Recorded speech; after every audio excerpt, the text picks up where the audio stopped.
السلام عليكم ورحمة الله تعالى وبركاته كلنت وعن أو وناكسن أرضي كسر دواد سؤاله جوابها فصل كالسديدات مادة إنجليش منهج كالصومالية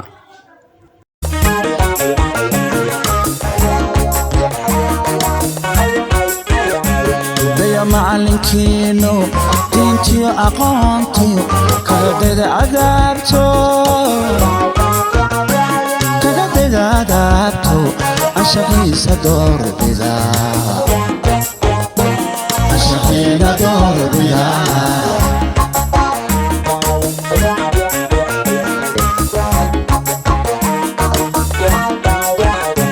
دخلنا خسارة.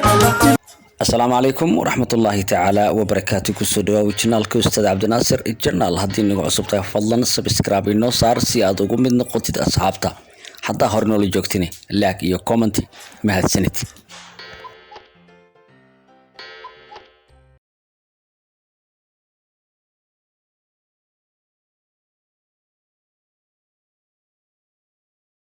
عندي بقصة نقولنا عشر كنا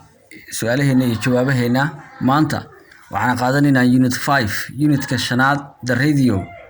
يونت كان شناد بوغ السديدات كا مادة إنجليش كا منهج كالصومالية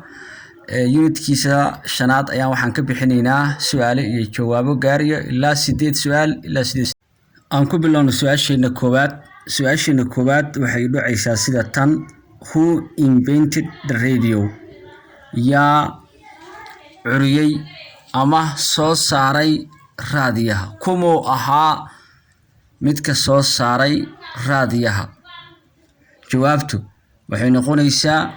it was invented waxaa alifay oo raadiyaha sameeyay curiyay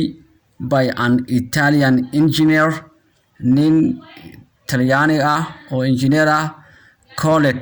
loogu yeero ama loogu magacaabo Guglielmo Marconi ninkaas ayaa alifay raadiyaha. Question 2 su'aasha labaad waxay u dhacaysaa sida soo socota and what is a radio used for maxaa raadiyaha loo isticmaalaa raadiyaha jawaabta radio is used for sending and receiving message raadiyaha waxaa loo isticmaalaa in lagu diro ama laga helo fariin through live broadcast taasoo micnaha si toos ah hawada u soo marayso ama hawada isku soo gudbinaya warbaahin toos ah oo la iskugu dirayo fariin taaba raadiyaha loo isticmaalaa radio is used for sending raadiyaha waxaa loo isticmaalaa diritaan la dirayo and receiving iyo helitaan la helayo messages fariimo through live si toos ah broadcast warbaahin ah oo markaasi transmission la isku gudbinayo. Question 3 su'aasha saddexaad waxay u dhacaysaa sida soo socota what name is given to live broadcast waa maxay magaca loo bixiyay ama la siiyay warbaahinta live ka ah magac bay leedahay magacaas muxuu yahay answer 3 jawaabta saddexaad waxay noqonaysaa it is called waxa loogu yeeraa live broadcasting or live debates warbaahinta live ka ah ama dooda live ka ah ayaa la yiraahdaa magaca la siiyay live broadcast magaca loo bixiyay waxay tahay live debates dooda live ka ah ayaa loo yaqaanaa magacaasi. Su'aasha afraad question 4 why do the people listen to radio dadku maxay u dhageystaan raadiyaha sababta ay dadku u dhageystaan raadiyaha ayaa laga doonayaa answer 4 jawaabta afraad people dadka listen to the radio waxay raadiyaha u dhageystaan because sababtoo ah they appraised with waxay kala socdaan announcement waxyaabaha ku dhawaaqista ama magacaabista live debates dooda live ka ah and educational programs iyo barnaamijyada waxbarashada dadku waxay raadiyaha u dhageystaan dad waxay ka dhageystaan waxyaabaha la magacaabo announcement ama dawladda magacaawdo kale xilalka waxyaabahaasi qaar waxay ka dhageystaan raadiyaha waxa loo yaqaan live debates dooda tooska ah and educational programs qaarna waxay ka dhageystaan barnaamijyada waxbarashada sidaas ay dadku raadiyaha u dhageystaan. Question 5 su'aasha shanaad what would world be like with no radio service maxay dunida ama adduunku noqon lahaa haddii uusan raadiyo jirin. Answer 4 the world would be remained dunidu waxay baaqi ku noqon lahayd ama ay ahaan lahayd in poor communication isgaarsiin taag yar ama isgaarsiin xun ayay noqon lahayd without radio service haddii uusan raadiyo jirin. haddii uusan raadiyo jirin adduunku wuxuu noqon lahaa in poor communication xiriir yar ama taag yar ayuu noqon lahaa. Question 6 su'aasha lixaad waa maxay su'aasha lixaad waxay noqonaysaa sida tan what is your favorite radio program barnaamijka adiga aad ka xiisaysid ama aad ka hesho programka raadiyaha aad ka xiisayso ama aad ka hesho muxuu yahay taas adiga kugu xiran tahay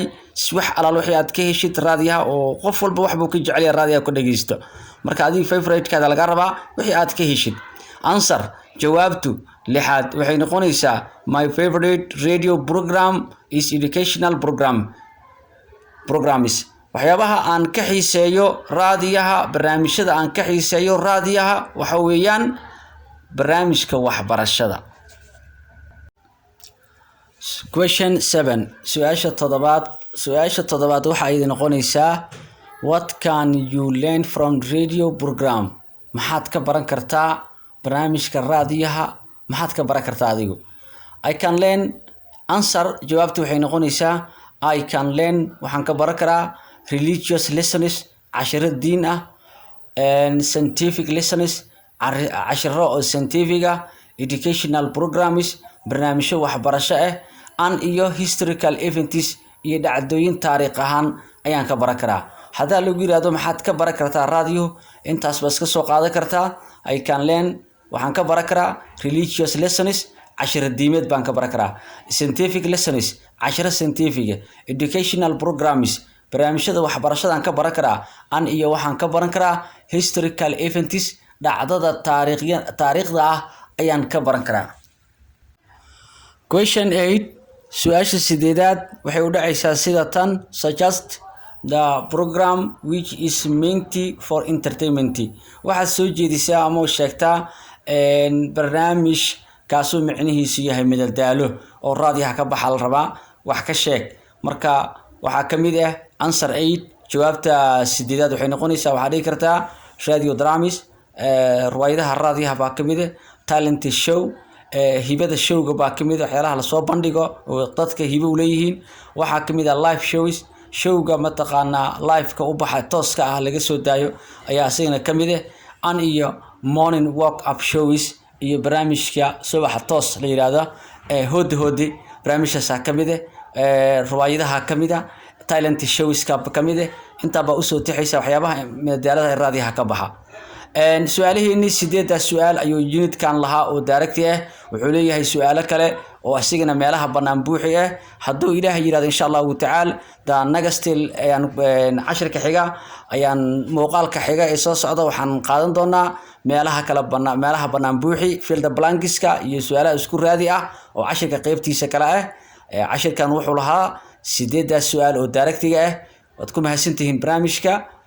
dhageysigiisa haddii aad qabtaan wax su'aal ah iyo meel aad fahminaha waxaad igu reebi kartaan qaybta commentiga ah insha Allah ta'ala.